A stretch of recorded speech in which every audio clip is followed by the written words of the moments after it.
Today we will be discussing the Sultanate period with particular emphasis on the economy and society in North India.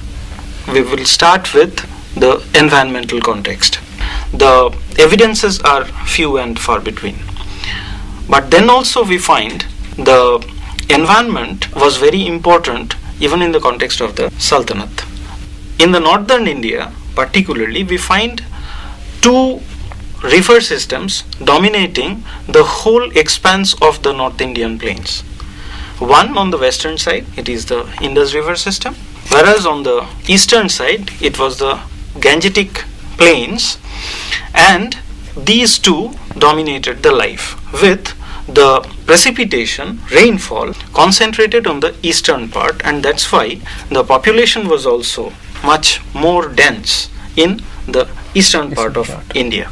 The eastern part, the river course, it is very treacherous. It changes its course several times and with disastrous effects on the life of common people. But even in the western side also, we find evidences of the shifting of river courses, and this we find in the Indus River system. Or take for instance the case of Yamuna, which in the 7th-8th century watered a small watercourse in Haryana which was known as Chitang, but later it shifted, and because of this shift Chitang became dry, which resulted in desiccation of Haryana. Excuse me, sir, how did these environmental changes affect the economy? With this desiccation of Haryana, the agricultural economy obviously was affected. It became totally dependent on rainfall, and only one crop, that is the Kharif, was possible. And it was during the reign of Firoz Tilak that he built up a network of canals which ultimately again made Haryana agriculturally very much productive. And as a result of this change introduced by Firoz Tilak, we find that not only Kharif but even the Rabi crop was then possible in Haryana. So in this context we find the river playing a very significant role. After the river, we can discuss about the importance of forests on the life of common people. In North India, nowadays you won't find a single outcrop of forests, but in the Sultanate period, as we find in the texts, several very dense pockets of forests were there in the Doab region. When there was the tax increase done by Muhammad bin Tughlaq, there we find that people rose up in revolt, and the rebellious peasants, they took refuge in those forests. It also produced important things like lac, honey, or even wild varieties of silk. And also it gave sustenance to those people who depended on food gathering economy. With the expansion of human habitation, these forest covers, along with the wild animals which ran through these forests, it totally vanished.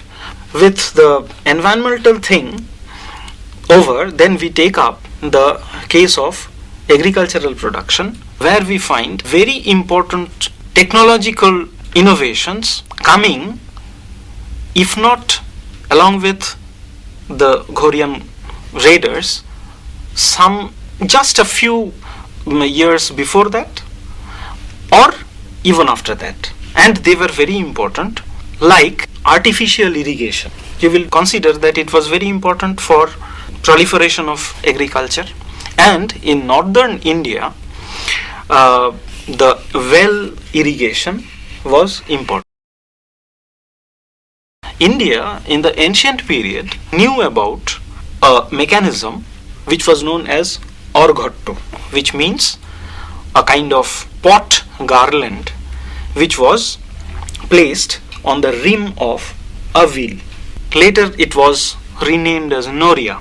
It was worked by the human labor. But in this period, we find a definite change taking place where the vertical wheel was tied with a drawbar where the animals were fixed, and with the help of a pin drum gearing, it went on continuously drawing water from the wells. And this, the prototype of the metallic Persian wheel which proliferated during the Mughal period, we find the agricultural productivity increasing, particularly in the Indus region. So this is a very important technological change directly related with agriculture. But there are some other changes which was taking place. Like, I will give you one example: sericulture, that is the cultivation of mulberry and then producing silk. This was almost unknown to India. Earlier, the technique, it evolved in China in the earlier parts of the common Christian era. But later, very slowly, it diffused through Khotan, and possibly with the hands of these Turkish raiders, it came to India. One can say that silk was available in India. Colhan gives some narration of this thing. But it is also possible that either the Chinese silk was directly imported, like the word Chinangshuk. It means the Chinese muslin coming to India, or the raw silk was imported from China. During the period of Ibn Battuta, who came during the reign of Muhammad bin Tughlaq, while traveling Bengal, he couldn't find muslin or silk. But later, when a Chinese navigator Ma Huan, he came to Bengal, he found that already mulberry production has started. So you can see that the silk production or the sericulture as such, it takes place or it starts with the Sultanate or just after that. Then, for instance, preparation of indigo vats, waterproof cementing technology using gypsum, it came with Sultanate. Another thing, the technology of distillation.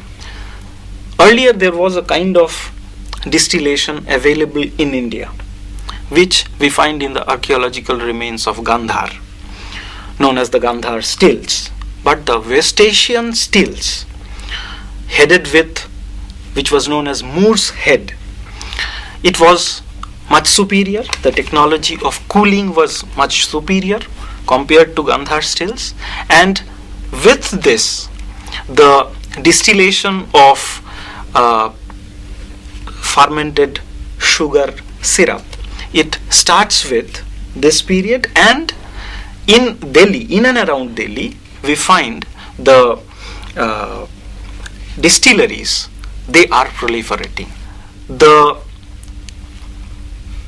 reference of charkha, the earliest example we find in Isami in his Futuh us Salatin. Earlier it was hand spinning through spindle. Now it was the spinning wheel which has been introduced, and this increased the effectiveness of the spinner almost 6 times, it is said. So it increased production of cotton yarn. Then cotton carders bow, this was introduced possibly earlier, but much proliferation in this period. And obviously the weaver's loom also started in this period.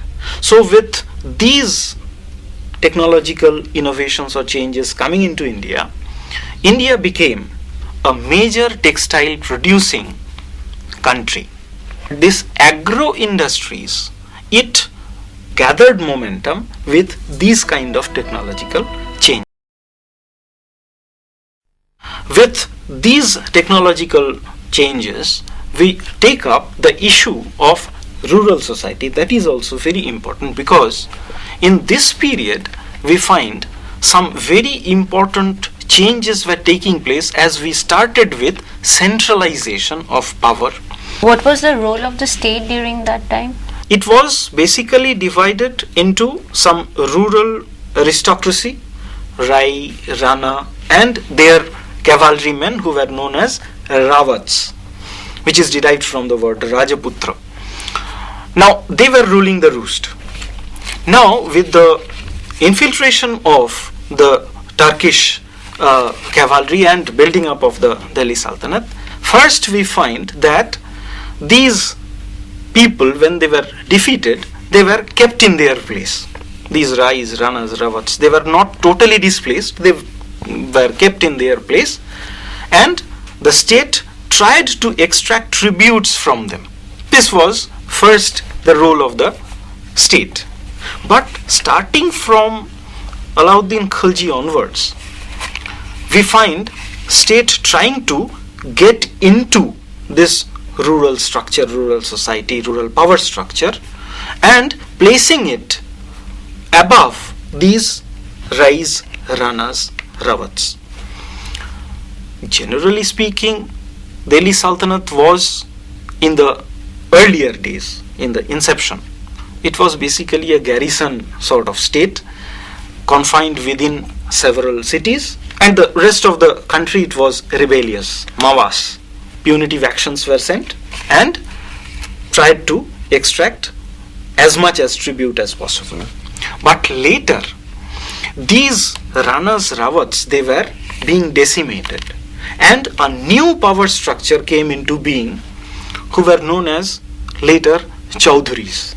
First reference we find in the writings of Ibn Battuta, who calls them Jautari, who rules over some 100 villages, Sadi, Battuta says.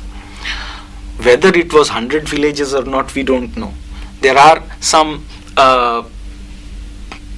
you can say, numerical divisions known as Chaurasis, 84 villages. But we don't know whether it was 100 or not. Later, the basic revenue unit above the village was Pargana, which was headed by the Chaudhuris. Chaudhuris, you can say, were drawn some part from the old structure, Rais, Ranas, Ravats. Some part it was a sort of evolution which took place during this Delhi Sultanate period. And another thing was the earlier structure, who was known as Khuds and Muqaddams. Muqaddams, even in 20th century we find the reference. But the Khuds, along with the Muqaddams, they were basically the revenue drawing authority from the village, who, it is said, that were exempted from payment of the 4 major taxes introduced by Alauddin Khilji: the land tax, Kharaj or Jizya, then Chadai, the grazing tax, and the holding tax known as Ghadi.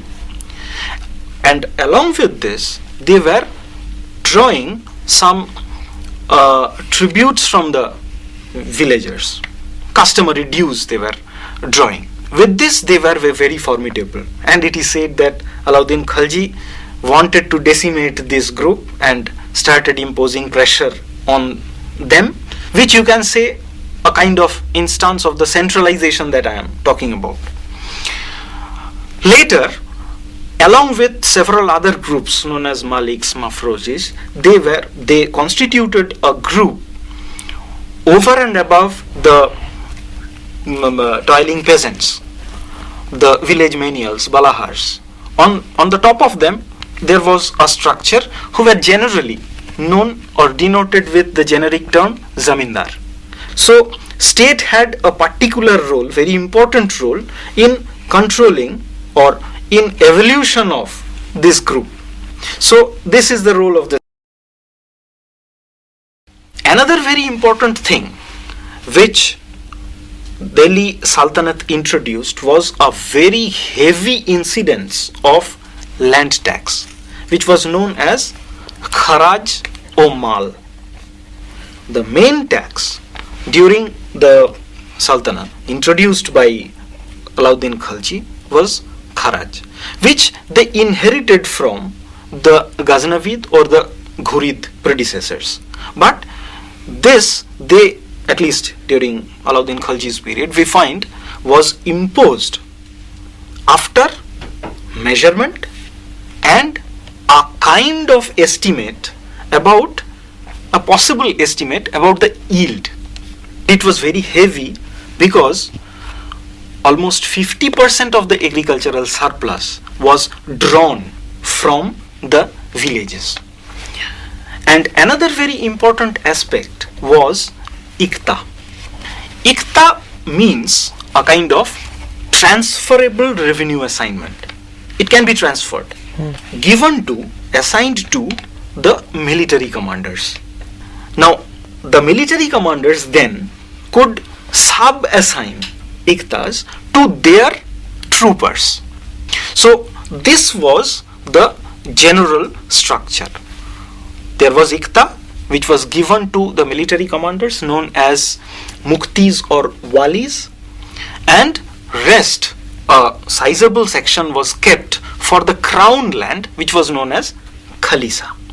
Now, the khalisa was meant for emperor, who drew kharaj or mal from that portion and used either for maintenance of his establishment, a huge establishment as you know, along with maintenance of a standing imperial army, which was known as Hashmi Kalb. So this was the general position. Now we will take up another very important thing, that is, you know that Alauddin Khalji introduced with a kind of market control, controlling the prices. Some say that this is not possible, it was a figment of imagination that Barani states. But nowadays the new researchers, it shows that with this heavy tax, land tax, and possibly it was gathered either in cash or partly in kind. When this was imposed, the peasants were forced to part with their produce, which was then purchased by a kind of itinerant merchants known as Karwani. It is said, Barani states, that Alauddin Khalji forced these Karwanis then to sell this grain which they have collected from the peasants to the state or to the main cities. And with the glut of agricultural products, suddenly the price would have come down. So what Barani was describing possibly was true, at least in the major cities.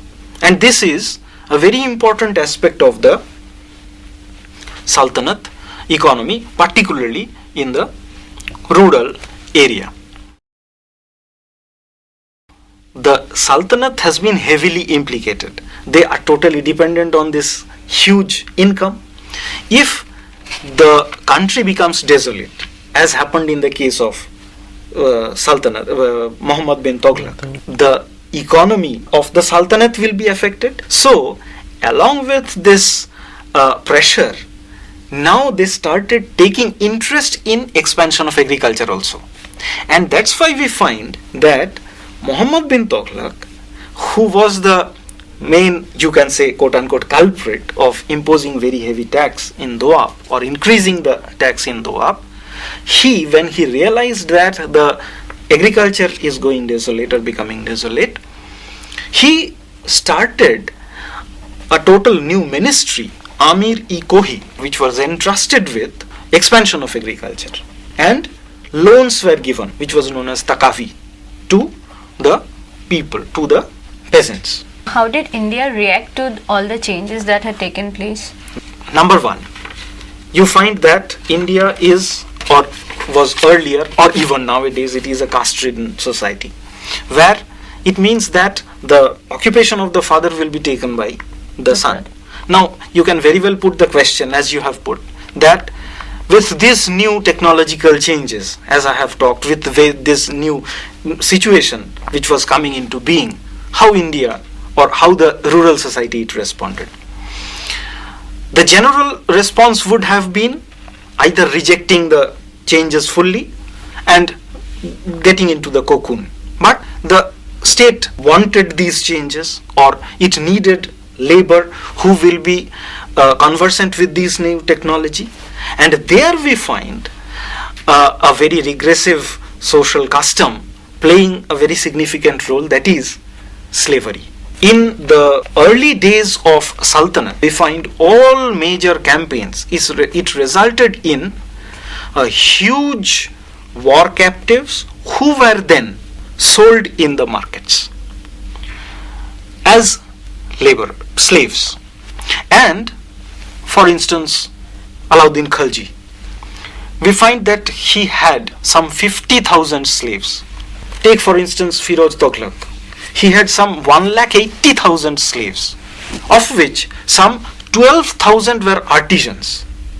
And as they were slaves, as they didn't have the personal freedom to reject, they were forced to take up these new technologies. And thus we find that the Sultanate economy, Sultanate period, it constitutes a very important period for change.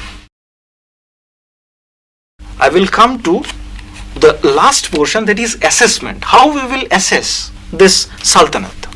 Here we find that there are several viewpoints. For instance, Didi Koshambi, he lauds role of these Islamic raiders, who he finds broke down the hidebound system of the caste-ridden society. But for instance, K.S. Lal, Lallanji Gopal, they don't find the role of the Sultanate was so positive. They actually find that it starts declining during the Sultanate. A very important historian, Professor Muhammad Habib, he was very much aware about the destructive role of this Sultanate warfare, the destruction that they meted on thousands and thousands of people. But there he find, or he looks into this aspect, or assessing the role of Sultanate from a totally new perspective. He sees that earlier the artisan class, who were considered to be the untouchables or not so lauded position, these artisans along with these Turks, they started entering into the confines of the city, and this he considers to be a case of quote unquote urban revolution. He considers this to be a social revolution where the artisans, they played significant role under the leadership of the Turks, and he considers this to be a libertarian experience. Those people who were considered to be the outcasts, now they are trying to assert themselves. But as I told you, that the proliferation of slave labor, it belies the position of Muhammad Habib that it was very libertarian. Rather it was regressive. But in the end result, we find that this changes, though it was based on slave labor, it had a very significant future role for the Indian economy. Another thing, the very important, though I won't say very productive, debate on the role, whether it was Oriental despotism or it was some other kind of social formation. Some of the aspects it goes along with the Oriental despot thing. The incidence of tax, very heavy tax put on the agriculturalists, peasants, which makes the tax and the rent equivalent.